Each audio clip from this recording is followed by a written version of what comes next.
This segment of Delmarva Life is brought to you by Chesapeake Eye Center. We hear it all the time.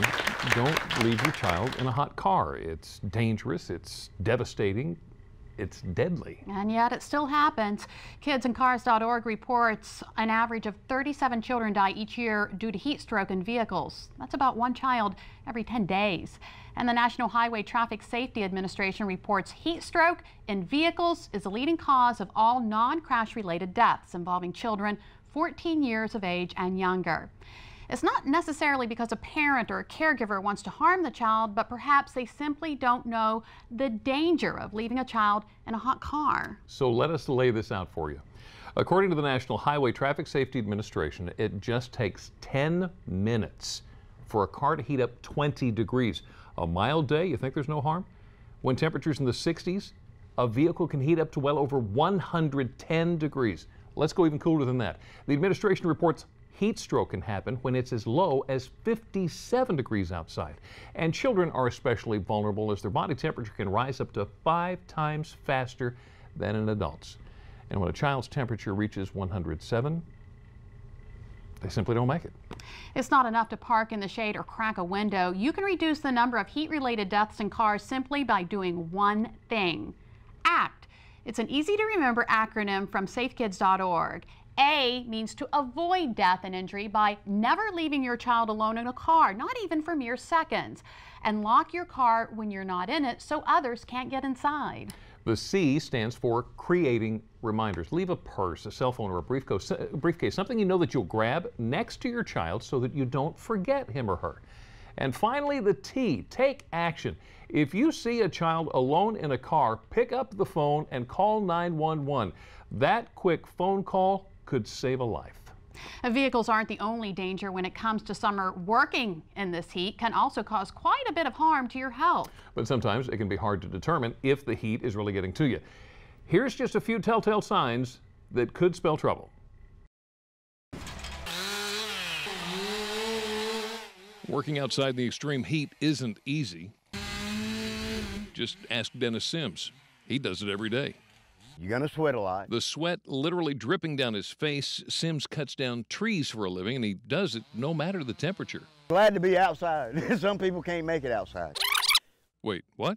What did he just say? Glad to be outside. Yeah, you heard him right. He likes the heat. But Sims isn't like everyone. Particularly elderly people. Regional ER Director Dr. Tom Boyd says he knows when to expect his emergency room to fill up with people sick from the heat. Typically there's a lot of sometimes sports-related heat exhaustion, sometimes some elderly people who are on medications that may predispose them to having difficulty with the heat. Dr. Boyd says young children and elderly people are most at risk for heat stroke. He says that's why it's important to pay close attention to symptoms to avoid ending up in the hospital. Most people start out by feeling lightheaded, sometimes nausea, sometimes some vomiting, sometimes a mild headache, and then it progresses to like a real change in mental status, confusion, almost bordering on unconsciousness. Sims doesn't have any of those symptoms yet, but for him and the rest of us, summer is just beginning. He has a secret to handling the heat, but it may not do you or me any good. You gotta learn how to cope with it. What? Dr. Boyd also says if you have any elderly family members or neighbors, you might want to check on them periodically over the next few weeks. Well, in the extreme heat, it's important to protect every part of your body. As we've heard, you'll want to stay hydrated, shield your skin, even shield your eyes. When temperatures begin to soar, the sun can be blaring, and it's important to remember to wear your protective eyewear. Not only do they cut down on brightness and glare, making you more comfortable, they can also protect your eyes from ultraviolet rays and sun damage.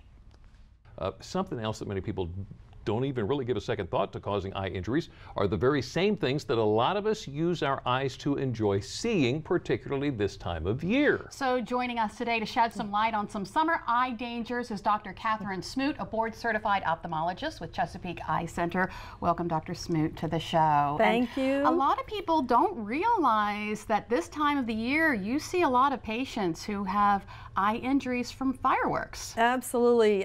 Summer injuries are very common, and fireworks fireworks as we approach 4th of July is a big one. In fact, over the last quarter century at least, the American Academy of Ophthalmology's made a big push for people to recognize the importance of safety of fireworks. There are over 9,000 injuries associated with fireworks every year, ranging most commonly from the firecrackers that go up, and then of course sparklers with children. They look cute in your child's hand, but those are burning at over 1,200 degrees Fahrenheit, way hotter than boiling water, severe burns, and of course bottle rockets and explosive injuries. Yeah, so you see a lot of children. We do see a lot of injuries in general. About 3/4 of these firework injuries are under the age of 20, and probably about 1/5 of them are under age 10. Oh my goodness. Okay, so what can we do to protect our eyes? Well, probably the most important thing is protective eyewear if you're going to be anywhere near this, because most of the injuries are actually, or half of them, are bystanders. So go to professional fireworks displays, stay away from the fireworks, avoid any fireworks that have not exploded, and get trained professionals or your fire or police to deal with those. Make sure that your children are not having the fireworks, no matter how cute it looks. It's just really inappropriate. Protective eyewear, and you know, red, white, and boom is going to come up here in Salisbury. So enjoy that. And we've got some of the protective eyewear. Protective eyewear. Absolutely. It looks good. It looks good. Come on, kids are going to love this. Okay, so what if people around you don't listen to the advice and you do get an eye injury from a firework or something like that? Or any eye injury, the first thing to do is do not rub or push on it, because the concern is if there's a penetrating injury. Also, the tendency is to go run right under the water. If you think you have a foreign body in there, you're better off not to flush.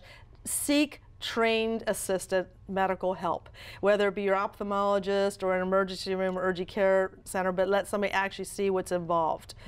What about ointments and things like that? They should be prescribed by a trained personnel. You know, the common injuries that we see in the summer are corneal abrasions and foreign bodies.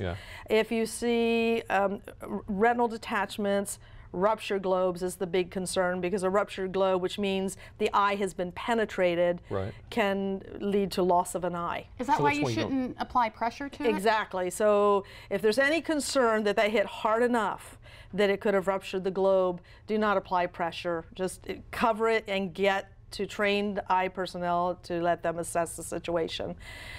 Don't forget, in the summer we see a lot of other eye injuries. It's not just fireworks. Common ones: mowing the grass, whether riding lawnmower or manual, make sure you've got eye protection on. Weed whacking, a big one.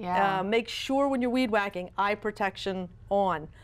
Racket injuries, sports injuries, softball, baseball injuries, protective eyewear. When a ball hits that eye head on, you can lose your eye. Even fishing. Fishing, fish hooks. I mean, I've been known to take the fish hooks out. It's not a pretty picture, but it does happen. And BB guns. Little boys and their BB guns are lethal to eyes. 2/3 of BB gun injuries, you lose your eye. So that should only be with parental supervision and education and appropriate, firearms handling. So run down some ways for us to protect our eyeballs the best. Well, the best, if you're wearing your sunglasses, like you should, anyway, you automatically have some eye protection on. Certainly certified safety eyewear if you're doing any high-risk activities with your eyes, or professional goggles are indicated. And certainly in sports, like you said. Absolutely. Yeah, they make all kinds of protective eyewear that you can get, and it's always good to have it. Yes, and you can get it cheap, or you can have it expensive. It doesn't matter. Just like it's good to have you. Well, thank you. It's always fun to be with you all. Thank you. And for more information on summer eye protection or Chesapeake Eye Center, go to our website, WPOC.com. Click on our picture at the top of the page. Your health isn't the only thing that can take a hit in this heat. Your home can too, and your neighbor's home may play quite the role. Yeah, you heard me right. Up next on Delmarva Live, our friends from Angie's List tell us how and what you can do about it. And speaking of home, we're getting a tour of this season's Big Brother house. A little later, host Julie Chen shows us what's new and what one recurring theme can be found there. Wait till you hear why. Delmarva Live, we'll be right back.